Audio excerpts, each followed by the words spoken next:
तो संविदा कर्मचारी साथियों, पंचायत स्तरीय कर्मी साथियों एवं हटाए गए कर्मी साथियों, आप सभी का जो है कि चैनल पर स्वागत करते हैं, अभिनंदन करते हैं। दोस्तों, आज आप सभी का भरोसा जब तक हमारे ऊपर है तब तक आपके लिए एक से एक खबर आप सभी के लिए लेकर आते रहेंगे। और आप सभी को जो है कि पता है कि हम लिखित एवं मौखिक दोनों तरह से खबरें निकाल कर लाते रहते हैं। हमने सूचना के अधिकार अधिनियम 2005 के तहत भी अनेकों खबरों को निकालकर आप तक पहुंचाने का काम किया है। इस चैनल के माध्यम से 1 लाख से अधिक स्वास्थ्य विभाग के कर्मियों के साथ साथ लाखों की संख्या में समान प्रशासन विभाग, ग्रामीण विकास विभाग, शिक्षा विभाग आदि विभागों के मानदेय पहले एक बार वृद्धि करवाया जा चुका है। एक बार वृद्धि हुआ है और दोबारा वृद्धि करवाने की प्रक्रिया शुरू की जा रही है। तमाम संविदा कर्मचारी, आउटसोर्स कर्मचारी और दैनिक कर्मचारियों के जीवन में एक बार उजियारा आने वाला है और एक बार फिर से आप सभी का मानदेय बढ़ने जा रहा है। यह एक खुशखबरी है और इस खुशखबरी को सबसे पहले इस चैनल के माध्यम से आपको बताया जा रहा है। अब की बार मानदेय सबसे पहले पंचायत स्तरीय कर्मियों का बढ़ेगा, उसके बाद कार्यपालक, सहायक, शिक्षा सेवक, तालीमी मरकज, विकास मित्र, किसान सलाहकार, मानव बल, आउटसोर्स के डाटा एंट्री ऑपरेटरों को जो है कि एलडीसी का दर्जा दिया जाएगा। मानदेय वृद्धि 50,000 तक होना है। साथ ही साथ डीए आदि के साथ साथ ईपीएफ, ईएसआई, कर्मचारी भविष्य निधि और 7वां वेतनमान के अनुरूप मानदेय का निर्धारण नए सिरे से जो है कि सरकार करने जा रही है। सरकार वैसे कर्मियों का जिनको पहले हटाया गया था उनकी सेवा वापस करने पर विचार कर रही है। अभी केंद्र सरकार ने बिहार सरकार को बहुत बड़ा पैकेज दिया है और कहा है कि श्रमिकों, अनुबंध कर्मियों तथा आउटसोर्स कर्मियों को किसी प्रकार का कोई दिक्कत नहीं होना चाहिए। इनको उचित पारिश्रमिक का भुगतान करने का आदेश बिहार सरकार के मुखिया नीतीश कुमार को केंद्र की मोदी सरकार ने स्पष्ट रूप से दिया है। इसलिए बिहार सरकार के पास पैसे की कोई कमी नहीं है।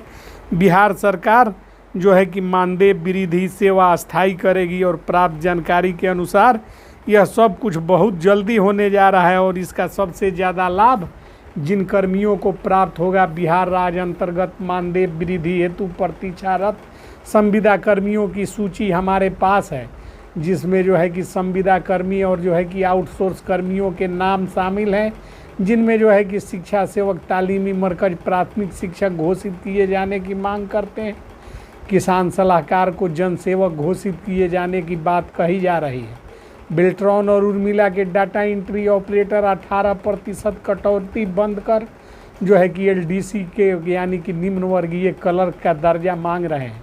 पंचायत एवं प्रखंड कार्यपालक सहायक जो कि पूरे बिहार के राज्य स्तर पर भी कार्य करते हैं, सेवा अस्थायी और वेतनमान देने की बात इन लोगों ने सेवा अस्थायी को बड़ी ही गंभीरतापूर्वक उठाया है।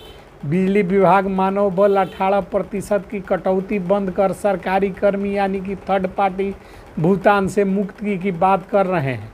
ग्रामीण आवश्यक आवास सहायक एवं पर्यवेक्षक भी सेवा अस्थायी एवं वेतनमान की बात सरकार से लगातार करते आ रहे हैं। उर्मिला के प्यून सरकारी कर्मी घोषित करने की मांग करते आ रहे हैं। कस्तूरबा गांधी बालिका विद्यालय के प्यून एवं कस्तूरबा के संविदा कर्मी को सेवा अस्थायी एवं वेतनमान दिए जाने की मांग लगातार चल रही है। जेल में कार्यरत चालक बल को सेवा अस्थायी और वेतनमान, बिहार विद्यालय रात्रि प्रहरी को सरकारी कर्मी घोषित कर ग्रेड पे दिए जाने की मांग, स्वच्छता पर्यवेक्षक, स्वच्छता कर्मी को सरकारी कर्मी घोषित करने की मांग, बेल्ट्रॉन एवं उर्मिला के सभी प्रकार के कर्मी को सरकारी कर्मी घोषित करने एवं जो है कि लोअर ग्रेड यानी कि निम्न वर्गीय क्लर्क का दर्जा, पंचायत रोजगार सेवक को वरीयता के आधार पर सरकारी कर्मी घोषित करना, पीएचडी पंप ऑपरेटर को जो है कि सरकारी कर्मी घोषित करना, पात्रता परीक्षा पास सांख्यिकी स्वयं सेवकों को वापस बहाल कर सेवा वापस करना, न्याय मित्र और ग्राम कचहरी सचिव को पंचायत सचिव के समानांतर पद पर समायोजन करना, पटना जल बोर्ड के संविदा कर्मी सेवा अस्थायी वेतनमान, मोटर वाहन चालक का मानदेय बढ़ाया जाना और विकास मित्रों को न्यूनतम पे स्केल ग्रेड पे का लाभ दिया जाना, जल नल अनुरक्षक को अस्थायी नौकरी दिया जाना, IT अनुदेशक को अस्थायी किया जाना, BDMC डाटा एंट्री ऑपरेटर को शिक्षा विभाग को अस्थायी किया जाना, वैक्सीन कुरियर भी अस्थायी किए जाने की मांग और SLW स्वच्छता पर्यवेक्षक का अस्थायी किए जाने की मांग कर रहे हैं। काउंसलर, फैमिली काउंसलर को भी अस्थायी किया जाए, 100 पुलिस जवान को वेतन बढ़ाया जाए, नए वार्ड सचिव को अस्थायी किया जाए और ICT कंप्यूटर इंस्ट्रक्चर का वेतन वृद्धि किया जाए। कोविड फार्मासिस्ट को अस्थायी किया जाए और BAM, NHM, STS, BNM lab technician स्वास्थ्य विभाग को अस्थायी वेतनमान दिया जाए। सैनिटाइजर सुपरवाइजर को परमानेंट करें।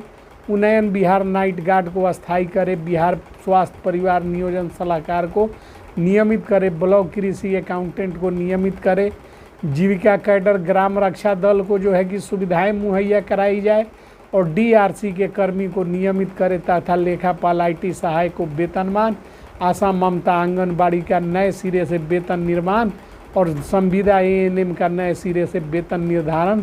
कोविड लैब टेक्नीशियन को अस्थायी और ग्रामीण कार्य विभाग के ड्राइवर को सहायक, IT सहायक आदि को अस्थायी करने सहित NHM नर्स स्टाफ A का वेतन बढ़ेगा और e-rickshaw driver, assistant professor, polytechnic engineering college, लेखापाल, IT सहायक, शिक्षा प्रेरक आदि की सेवा अस्थायी और वेतनमान की बात सरकार के तरफ से जो है कि की गई है।